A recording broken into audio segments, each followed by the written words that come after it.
Hi everyone, welcome back to the individual taxation classes.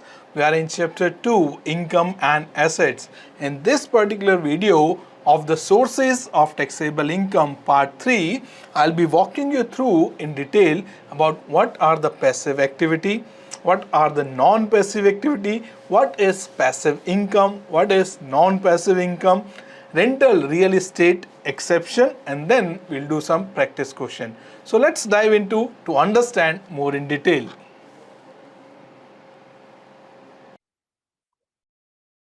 Hello everyone, welcome back to the US taxation class for individual taxation. So before we went on a break, we discussed about a couple of items which were pending from previous class for the income side. So first we discussed about foreign earned income, right?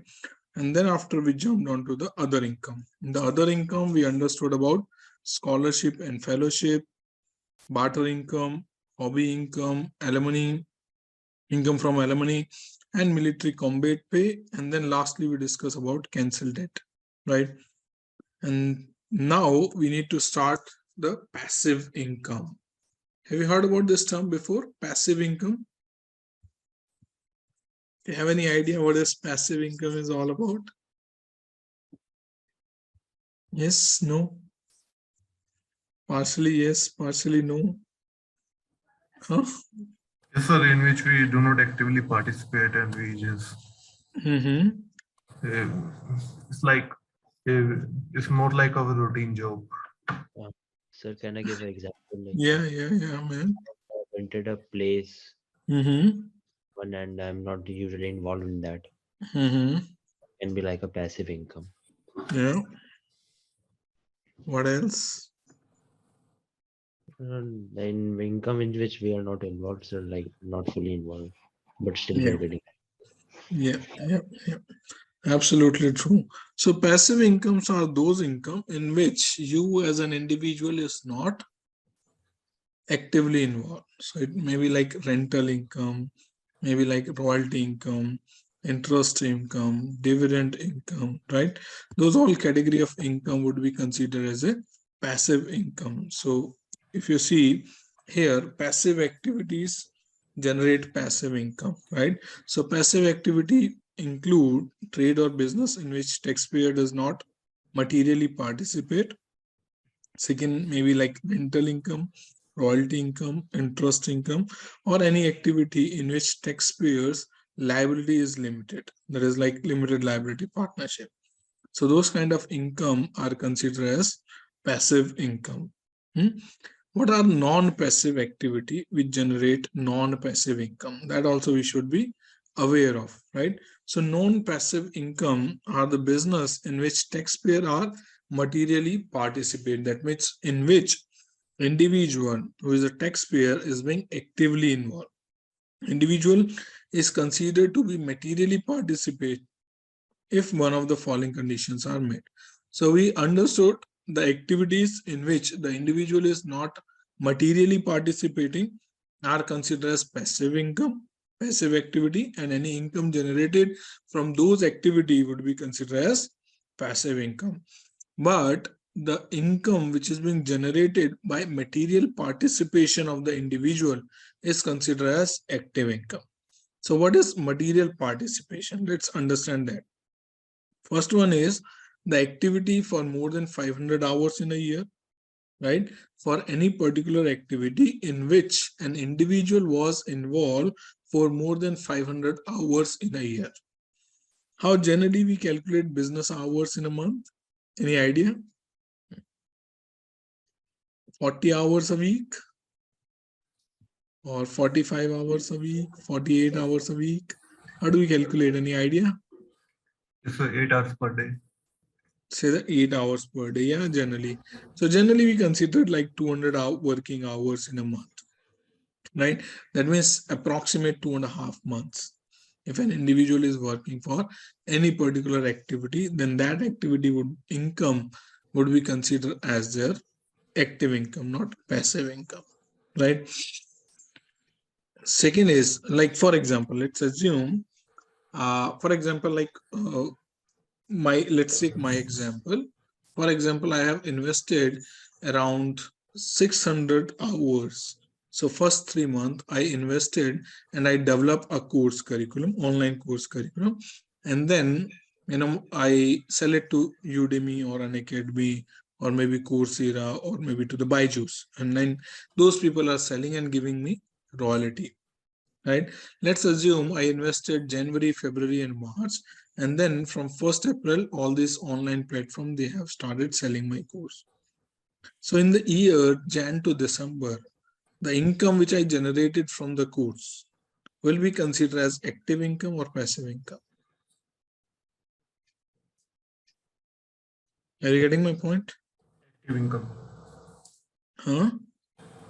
Active income because you work 600 hours. 600 hours, more than 500 hours, right? Everyone agree to it? Rajat, Mayank? Yes, sir. Right? And if I have worked for, let's say, 100 hours only, then in that case of scenario, it will be considered as a passive income, which is a royalty income I'm receiving from these platforms. Next is substantial participation in activity for the tax year, that is major time you have invested in that activity. For example, let's say you do 4 businesses. Let's say the taxpayer who is your client, he do like 4 businesses. One, he has a business of renting the property. Second, let's assume he do stock trading. Third, let's assume he do construction of building, right? And fourth, let's assume he's a contractor also. So these are the 4 business an individual do, right? In a year, let's assume we have 2000 working hour. In that 2000 working hour, or maybe let's assume like person do 10 businesses. So for example, first one is rental business. Second one is stock broking. Third one is sale or purchase of property.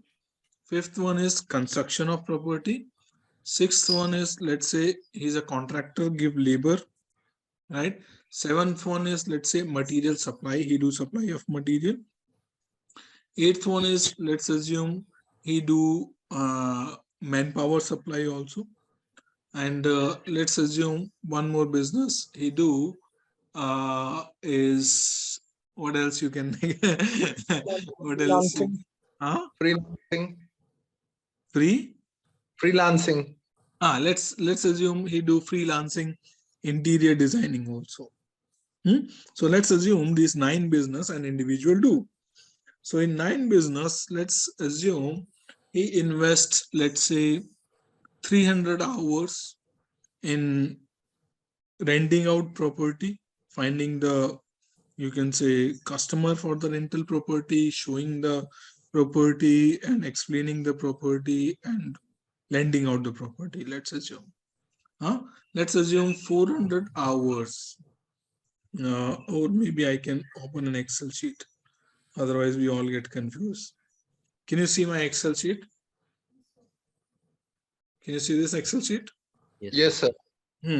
So first one was rental. Second one was sale of property. Third one was construction. Fourth is stock broking. Fifth is manpower supply. Sixth is security system.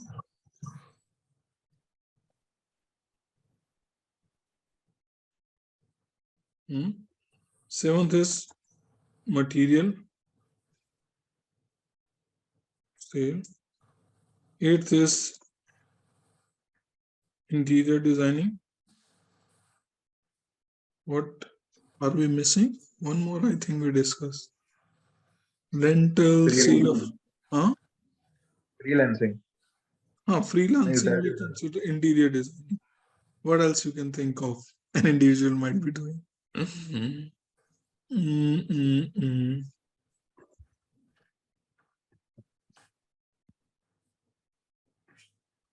Landscaping.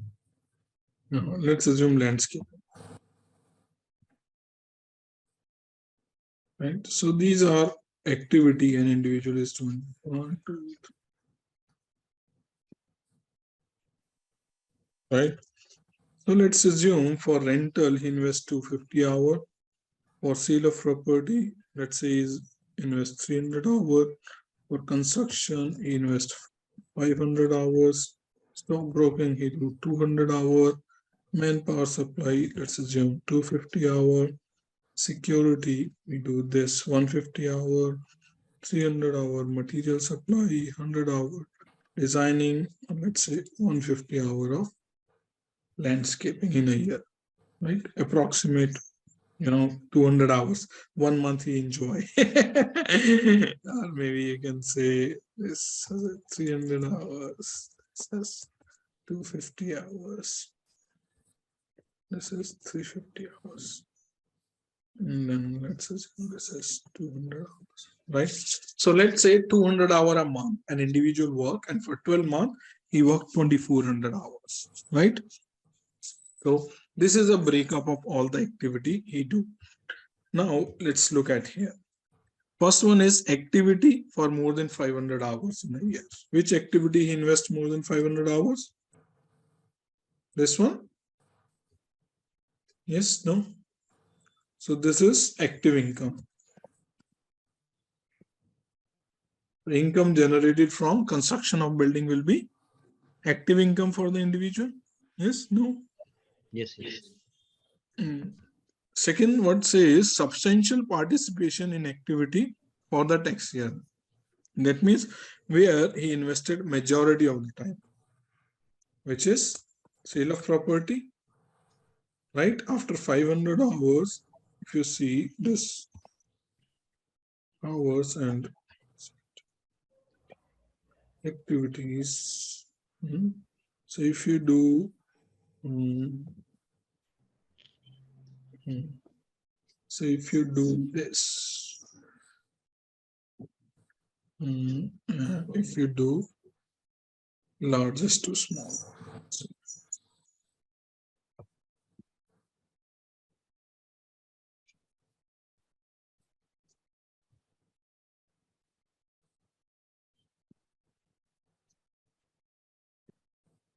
percentage.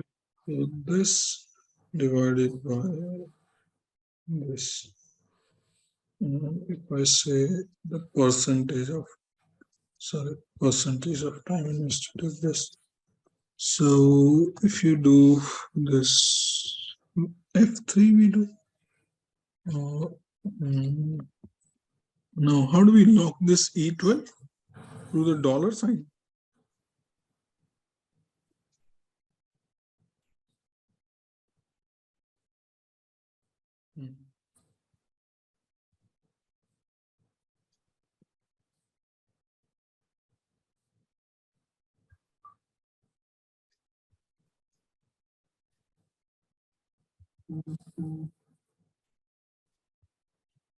Got it? You understood the math? Or shall I explain how I did it? So 20%, 21% of his time goes to the construction of building, which is 500 hours, and 350 hours, which is 15% of the total time, goes in sale in property. Manpower supply, he invests 300 hours, and material sales 300 hours, rental 250 hours, stockbroking 250 hours, security system sales 200 hours, landscaping 150, and interior designing 100 hours. So that's just the breakup of the time an individual invested. So what all activity from all these things would be considered as active, and what all activity can be considered as a passive activity. So third point, if you see, when involved in a different activity, and substantial activity should be at least for more than 100 hours, right? So the activities, if the individual is being involved in multiple activities, then any activities which is more than 100 hours, would be considered as substantial activity, right? So 5 out of 10 immediately preceding years. So like here, all these activity, because they all are more than 100 hours, is being considered as active income. So let's assume if designing is 50, right? And let's say 50 hour, another that individual do something, let's say painting, right? In that case of scenario, these two would be not active, non-active. But this is less than 100 hours. Make sense? Yes, no? Shubham, Rajat? Yes. Yes. So first test is more than 500 hours. Second is substantial activity. Third one is when the individual is doing multiple activity, whatever the activity, he or she is investing more than 100 hours in a year. And then another point, fourth point, it says 5 out of 10 immediate preceding tax year, individual materially participated in that activity. So 5 out of 10 year in the previous 10 year, that individual has materially participated in that activity, but now he or she is less participating. So let's see in this example. For example, earlier he was investing, let's say 600 hours a year in landscaping and 400 hours in painting in the earlier years, 5 out of 10 years. Then these two activities, even though they are less, are still considered as active income. Right? There might be a possibility that person may switch from one business to another business, or maybe dispose of one business to another business, right? There might be a possibility. So in that case of scenario, for the current year, still we'll consider that as an active income. Make sense? Yes. Any doubt here? Okay. The activity is a personal service activity. If the activity in which an individual is involved is a personal service activity, like doctor, lawyer, CPA, interior designer, you can say performing art, singer, consulting, right? So in that case of scenario, the individual material participation should be considered for 3 preceding years, right? If the person is doctor and he is doing consultation, but now in this year, he switched his profile from consultation and being a real estate, right? In that case of scenario, and current year, his doctor consultation income is less compared to the real estate income, let's assume. But in the previous 3 years, if he served as a doctor and he has generated all the revenue from the consultation, then current year, whatever the income he has generated from the consultation would be considered as active income, not passive income. Make sense? Make sense? Yes, no? In the bracket it is mentioned is it can be non-consecutive. If he takes a sabbatical for 1 year, so then also any of the 3 preceding years,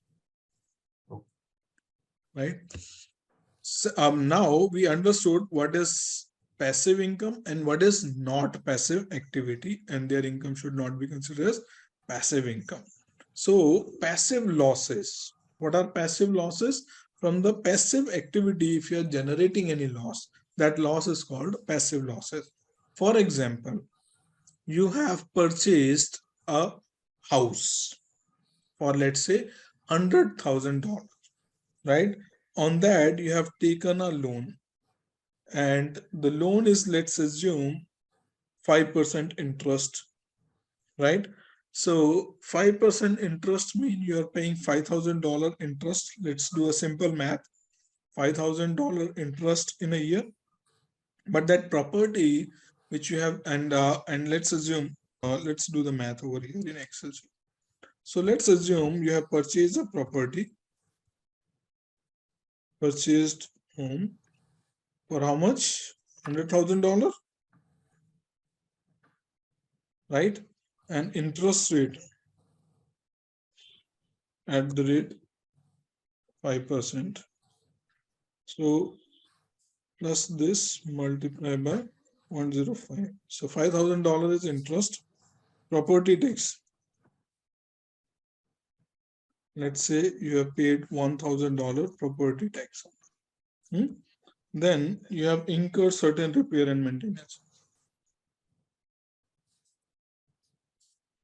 Let's assume you have incurred $3,000 repair and maintenance. Then you incurred electricity and water expense of, let's assume, $1,000, right? How much is the total expenses you have incurred on the property? $10,000. And you received a rent of, let's assume, $6,000. Then there is a loss. How much is the loss? $4,000 is a loss. This loss is called loss from passive activity, isn't it? Yes, no? Are you guys with me? Yes, sir. So this loss is from passive activity if you are not, like actively involved. Let's assume the person is not actively involved. So this loss is loss from passive activity of this 4,000, right? So this is called passive loss. So passive loss, you can adjust against which income? Wages and salary, you cannot adjust because those are active income, right? Income from limited partnership, yes, because the liability is limited, hence this income is a passive income, right? Income from Schedule C, that is your business income, answer is no. Interest income, dividend income, capital gain, no. Income from the activity of rental or non-real estate professional, the answer is yes, right? So your rental loss can be set off against the rental income and against the limited partnership profit. It cannot be set off against wages, salary, business income, or any such active income. Make sense? Make sense? Shubham, Rajat? Sir, I didn't get the limited partnership for what the passive income loss can be adjusted. How in the income from limited partnership? Say that again. So like I didn't get the income from limited partnership. Because you don't know as of now what is limited partnership. So limited partnership is where you are a passive partner. You are not actively involved. You just invested the money and you are getting the return. But you are not actively involved, actively participating in that partnership business. Like a shareholder, you can say. Yes. Yeah. Okay. So that is your passive income. That is considered as passive income, and your liability is limited to the extent of amount you have invested. Make sense? Yes, sir. So net passive activity loss can be carried forward infinitely. So for example, so you have this $4,000 loss in current year. This can be set off against, let's say you have rental income from any other property.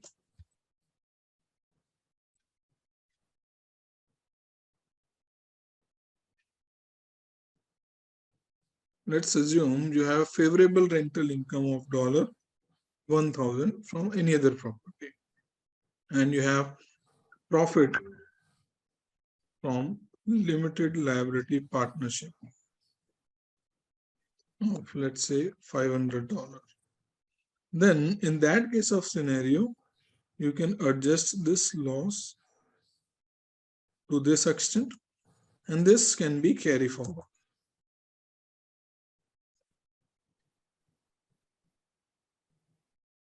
infinitely. So this 2,500 loss you can carry forward for the next year. And in next year, if you have rental income or any passive income, then you can adjust this loss against that income. Make sense? This is called carry forward of passive losses. So passive loss, you can adjust against passive income, and whatever is the leftover, you can carry forward for the future. But in future also, you can set off only and only against the passive income. You cannot set off against the active income. That is the rule. Make sense? Yes, sir. So note over here, in the year in which taxpayer dispose of its interest in the passive activity, the current year loss plus earlier year loss from the passive activity can be set off against the current year active income. For example, sale of rental property. Let's assume you are incurring loss year over year on this property which you have purchased because it is not in a good place. So people are not ready to pay rent, right? And you have interest or other loss expenses. So you are every year incurring $4,000 loss, let's assume. So now you want to get rid of this property, right? Let's assume in the financial year 2022, this property, you got a buyer to sell at $120,000, right? So you have a gain of $20,000. Make sense? So let's assume this is for FY 2020. And let's assume the same scenario for FY 21 and 22. So we are continuously, let's assume, incurring the losses over here. So what is your cumulative loss? What is your $12,000? Let's assume you have a $12,000 of cumulative loss. And now here you got a buyer in month of, let's say, December 22. You got a buyer and you sold this for $120,000. What is the gain? Minus 100,000, 20,000.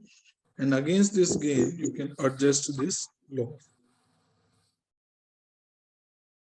right? And you have still remaining loss of 8,000. So this you cannot carry forward anymore because you do not have that property which was generating this loss. So this is loss.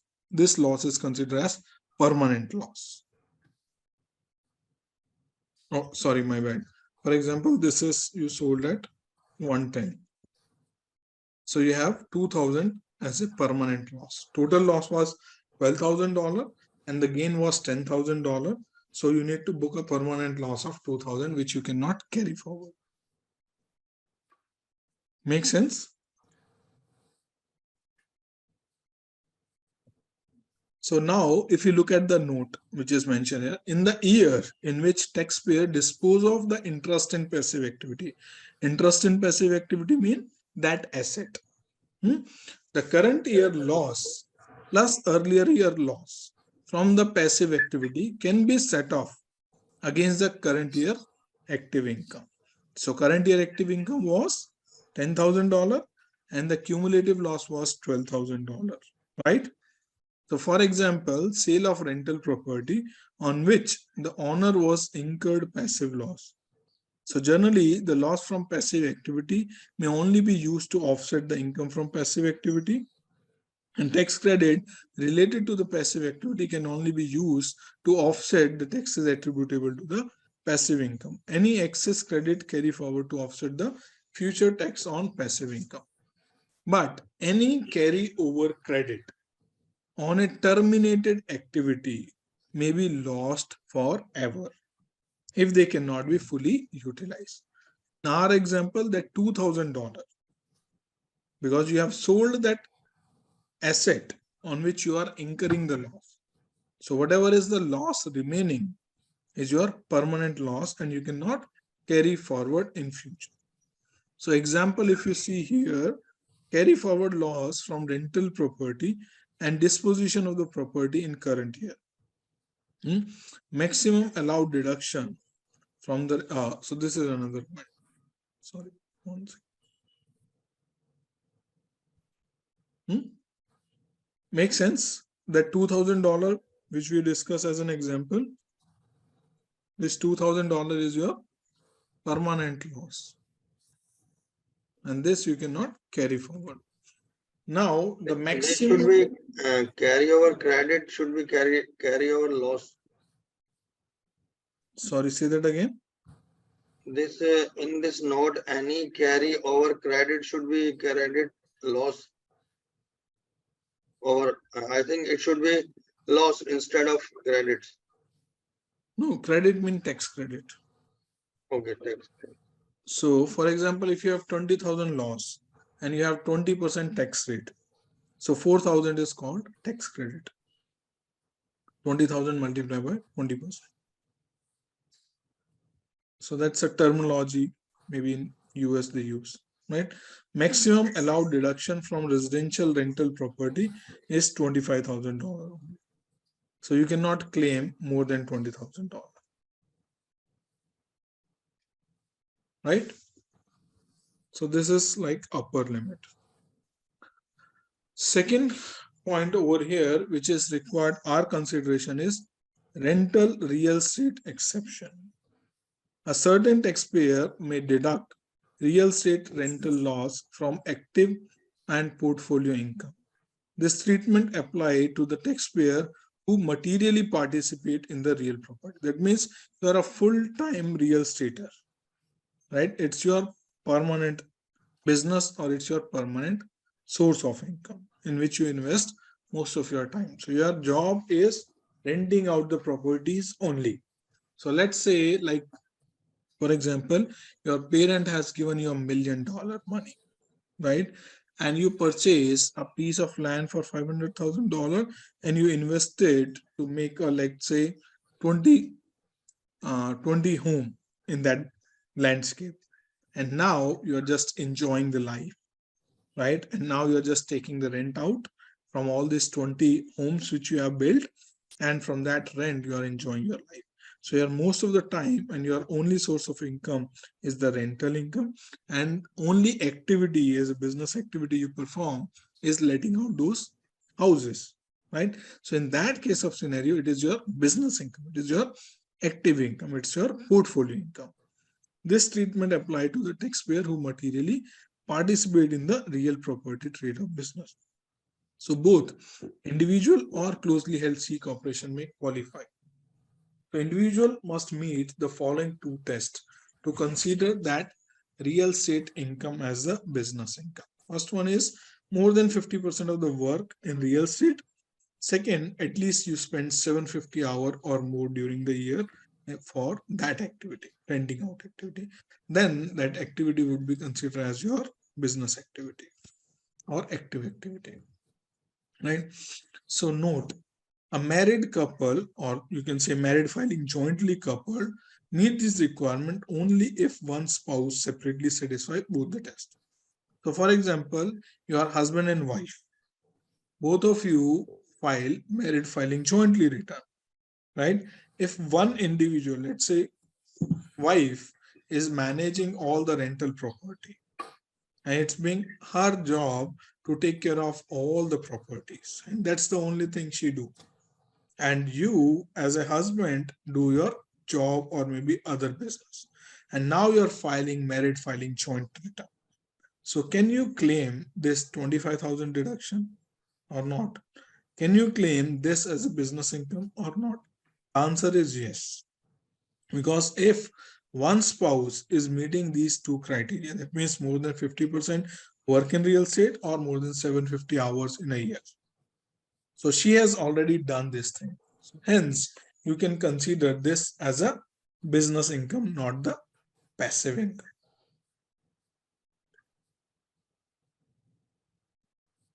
What is the benefit? Why people wants to consider rental income into a business income?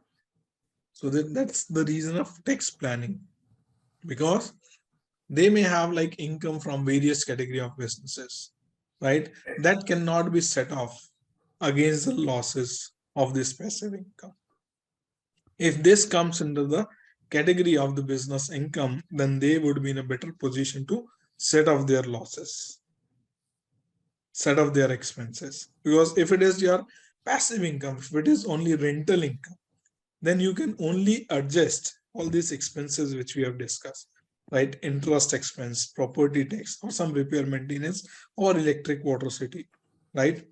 But if this come as a business income, then your travel expense, hotel expense, lodging expense, boarding expense, car expense, office expense, rental, electricity, water, everything will be allowed. Make sense why people wants to make it business income than a passive income, so that they can claim more and more expenses against this income and pay less and less taxes. Make sense? Are you getting my point? Yeah. Vikas, Shubham? Yes, sir. Yes, sir. Mayank? Yes, sir. Yes. So, for a closely held C corporation that meet this test, if more than 50% of the gross receipt is from real estate property.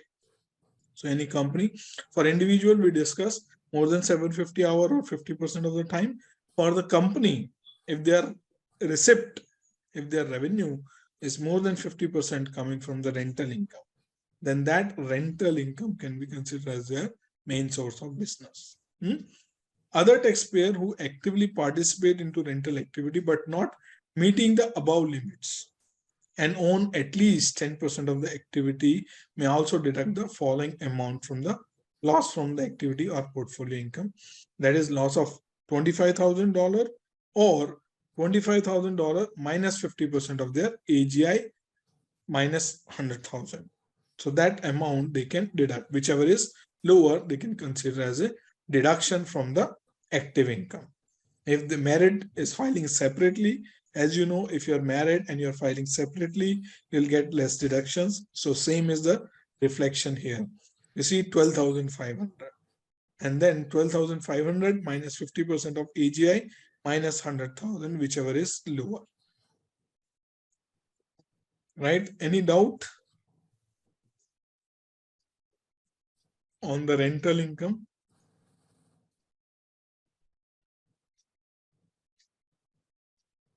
You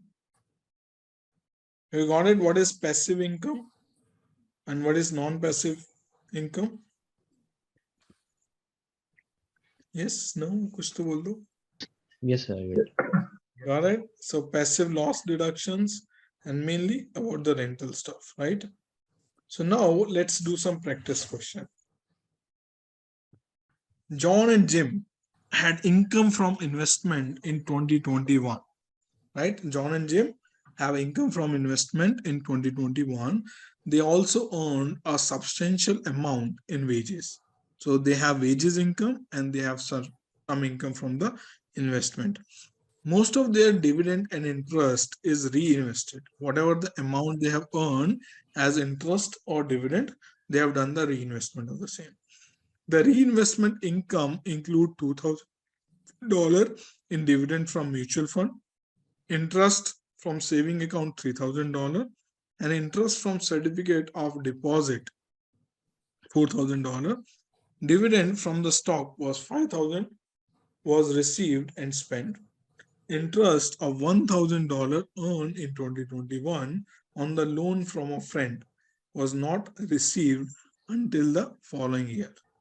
How much interest and dividend income must John and Jim report in the tax year 2021? So you need to do the math over here.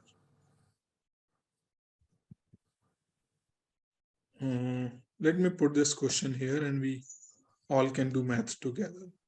So I'll put question over here.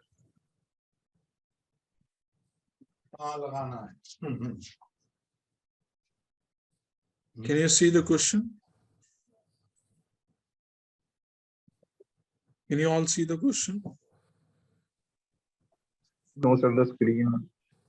No.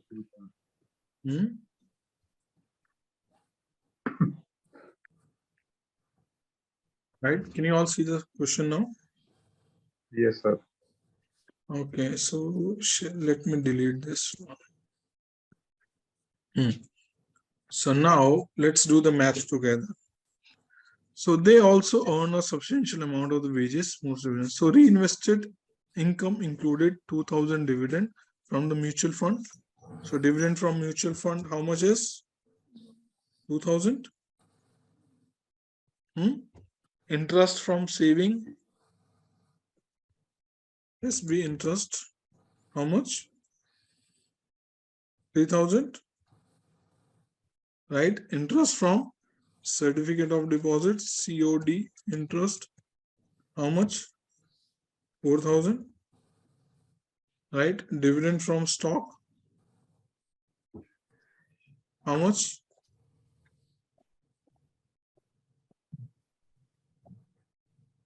5,000.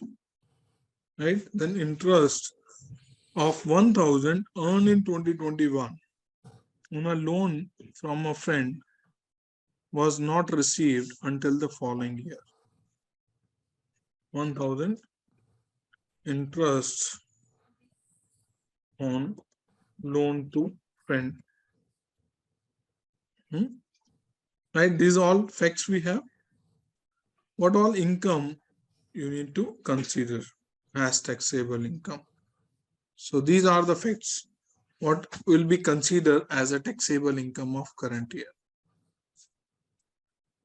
Do you consider mutual fund interest? Are you guys with me?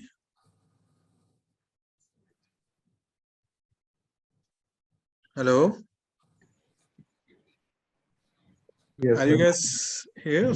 Yeah. Yes. So do we need to consider mutual fund interest? Yes, sir. Yes or no? Mayank, Rajat, Vivek? Yeah, as you can clearly Sir, say we interest. will. So interest is considered. Interest will be considered return interest. So that's why. So this is coming from this statement. Yes, sir. Yes, sir. The reinvested income include 2,000 in dividend from mutual fund. Right? If, for example,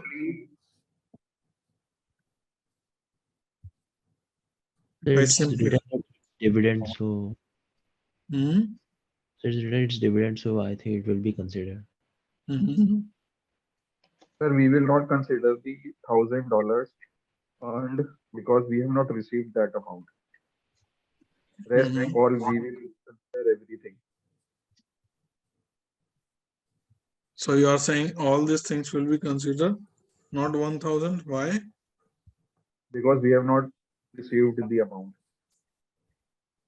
So are you following cash basis accounting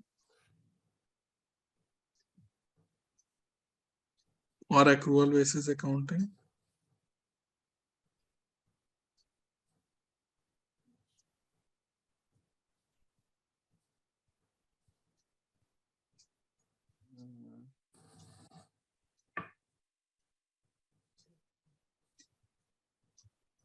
Cash. Sorry, cash. Cash basis. How about others? Mayank, Vivek, Vikas, Shubham?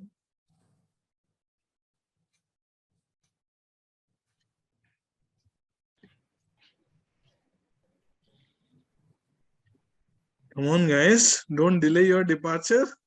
Sir, I'll go with cash basis because, sir, only as he just said that it is being practical that all the amount are interest and dividend, and only the a single amount has not been received, so others can be considered. As we have only said that we have considered the best answer. Okay. Vivek, Vikas, Shubham, what's your thought? Sachin? Sachin, are you here today? No, Sachin is not here today.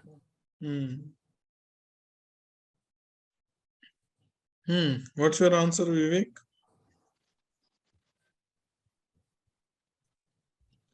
Sir, he has not accrual base is there. Sorry?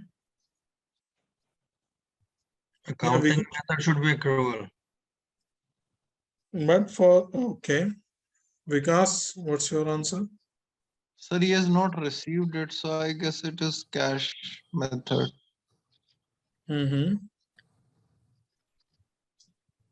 Yeah, so for individual and for the partnership and for the S corporation, for a tax purpose, you can use cash basis of accounting. But here it is not mentioned whether like individual is using cash basis of accounting or accrual basis of accounting. But what is the triggering point over here? 1,000 interest was earned in 2021. But until the following year, that means until 2022, the amount has not received. And second important thing here is being loan given to the friend, which we have discussed, right? That can be considered as a personal asset. So that may not be your business income. So that's a hint over here. So hence this 1,000 would not be considered and rest of the item would be considered as income. So the right answer will be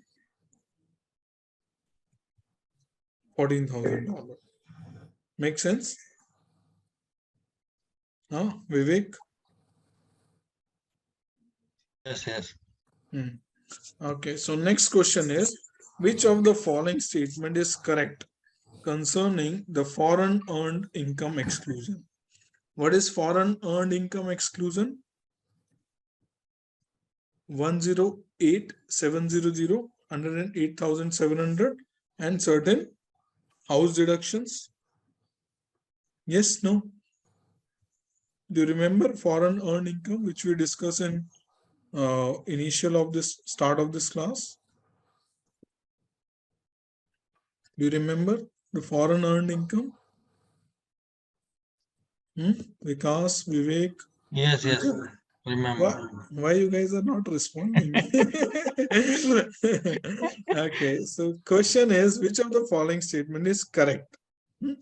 First statement says a taxpayer cannot take a credit for foreign income tax paid on income that the taxpayer exclude from US taxes. So what it means, if you have paid certain taxes in foreign country on the income which you have generated in foreign, but you have not paid the taxes on that income in US, you should not consider the tax credit for the same. Second option is a taxpayer can take a deduction but not a credit of foreign income tax paid on income that taxpayer exclude from US.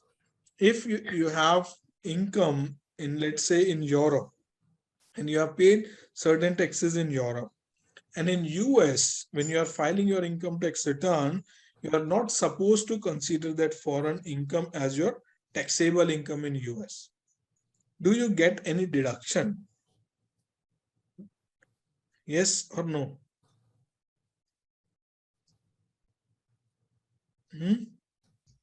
Yes. Why? Have you understood the second point, what it means? Rajat? Have you understood the second point? If there is income, What is like normal theory or theoretical meaning of second point? If you just look at layman English, what do you understand from this second point? so it says that the income tax that I have paid from the income generated from foreign, like I am living in US and I have income from India, and of that amount of that income I paid taxes in India itself. So am I allowed to deduct or take deduction in US as well? So are you allowed or not? But first thing, like you have not read the, no, first thing is you have not read this second point complete. You have just read the partial part of it. First, read the first line. A taxpayer can take a deduction for the foreign income taxes paid. on the income that taxpayer exclude from the US taxes. So does this mean that the For individual? example, if I give you example, let's say, for example, like Rajat is working with a company in India, right? For the period of, let's assume, January 2021 to, let's say, October 2021. And on 1st November, he got an opportunity in US, right? And he moved to US on 1st November 2021.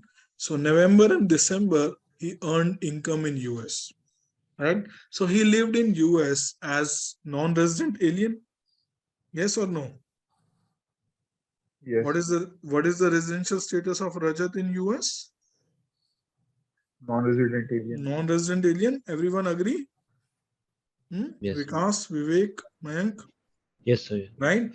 So now for the financial year 2021, Rajat is a non-resident alien. So he is a non-resident alien. So his global income is not taxable in US.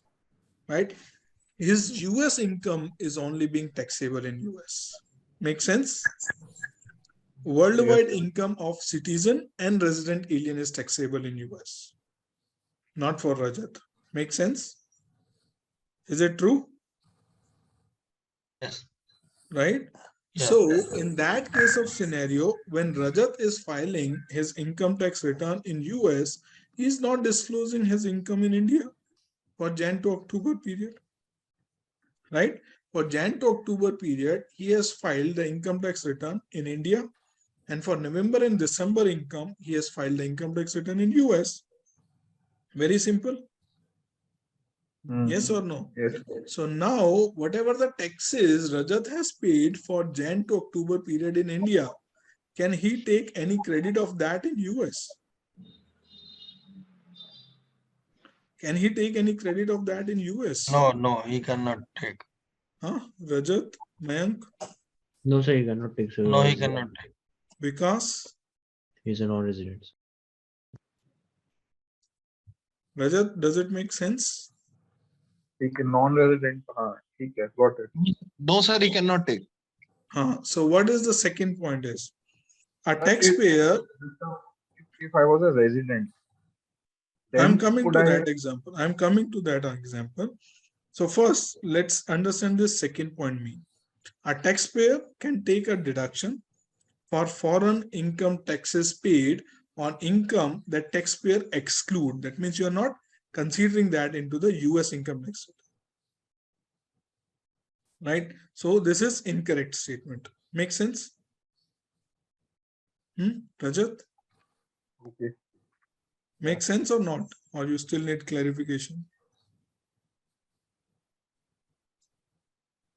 I think I got it. Got it? Now let's jump into the third point. Third point is a taxpayer can take a credit, but not the deduction for foreign income tax paid on income that the taxpayer exclude. This is very same. Neither you can claim that as a deduction, nor you can take tax credit because you have not considered that income as a taxable income in US. Yes, right? So second and third point is very much similar. Look at fourth point.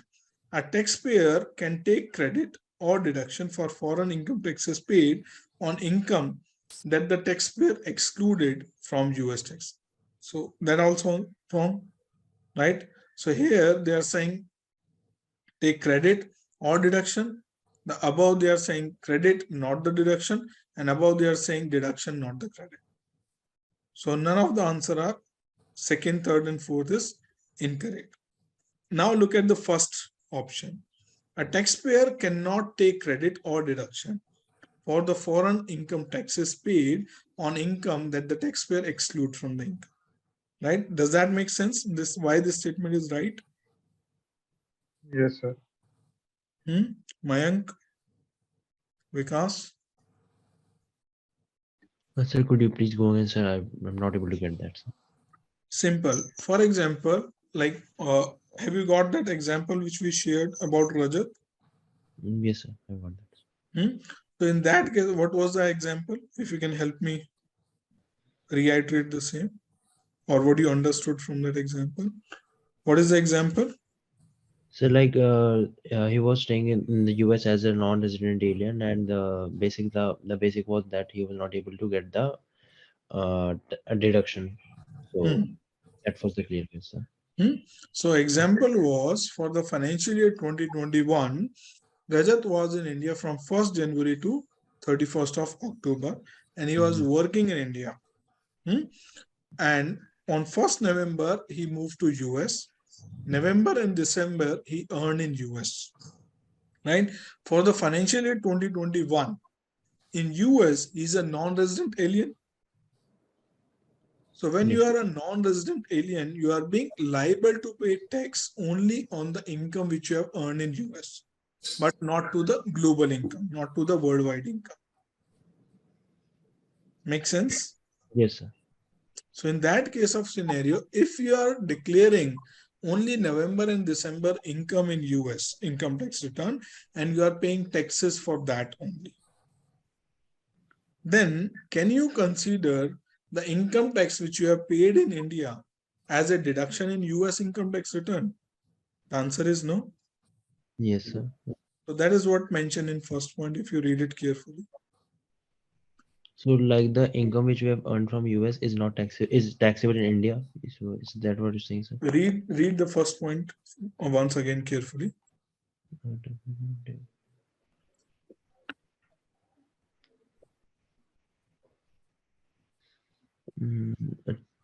It's saying that a taxpayer cannot take a credit for foreign income taxes paid on income that is a taxpayer from US tax. Are you able to correlate with the example? Yes, so basically like the income, the foreign tax, in the income that the taxpayer exclude from US tax, it's if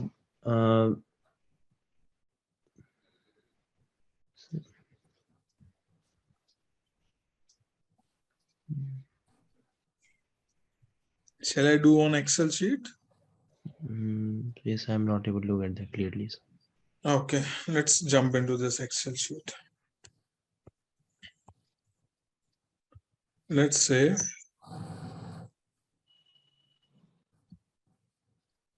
for financial year Jan to October 2021. So let's assume Rajat has total income of, let's say, 10 lakh rupees. Right? Rajat has total income of how much? And US. So in US, his income was 0. And then for November to December 2021. So in India, he has 0 income. And in US, let's assume he earned $20,000.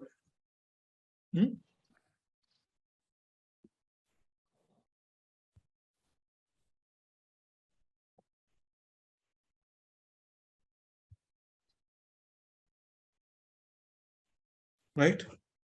And now he is in US. Is he required to consider this 10 lakh income in US income tax return? No, sir. No, sir. Mayank? No, sir, because it's the income is earned in India only. Then why we are not? So in US tax, let's assume at the rate of 10% applicable to him because of smaller income. So he has this much tax liability. Sorry,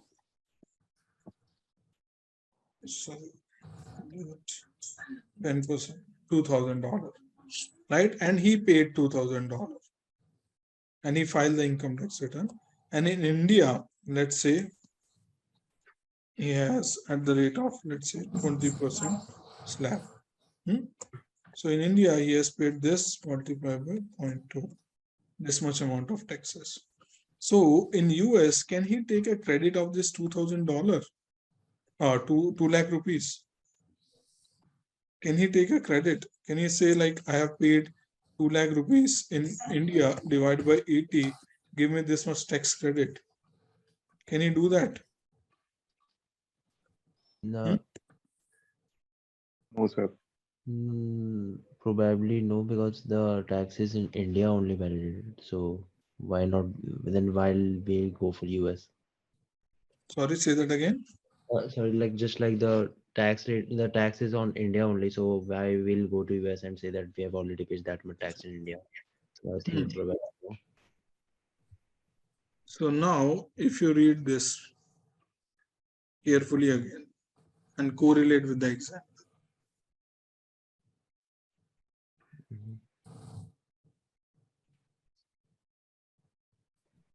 Oh, that's really the first like example only that the Hmm? foreign tax, the credit cannot be taken on the other income tax. So Got it on now? yes, sir. Huh? Rajat, Yes. Shubham, So Vikas, yes, everyone? Okay. So last question. John, a US citizen living and working in France for all 2021. She received wages of $150,000, dividend of $10,000, alimony of $20,000 in 2021. She decided to use the foreign earned income exclusion available to her and file a Form 2555. What is the amount of John foreign earned income before any limitation? I think this question we have done. Yes, sir. So how much is it? 150,000, because that is the foreign earned income. Dividend we are assuming from US, and alimony is also coming from US person. And it is after 21, any which ways that should not be considered as the income. Right? So this I think we have done last time. Everyone agree why it is 150? Yeah, clear. Mayank, Rajat, Yes, sir. got it? Why it is 150? The only income as a wages she has received in foreign country. Wages or salary will be considered, and other Right? And what is the deduction available for the US citizen from foreign earned income? 108,700. 700. 108,700. Right? So before rather than jumping to the new question, new topic, let's look at anything you need some more clarification, because if we jump into the new question, new topic, we may not be able to cover it. But any doubt you have from like foreign earned income or from other incomes, scholarship, fellowship, hobby income, alimony, military combat, cancel debt, passive income. Any doubt you guys have? So far, so good? yes, sir. Okay. So rather than jumping into the new topic, we can take a halt over here. And tomorrow we'll be starting from the new topic, installment sale, cryptocurrency, and then we'll go to the non-business bad debts, and then pass-through entity. So all this topic we'll cover tomorrow.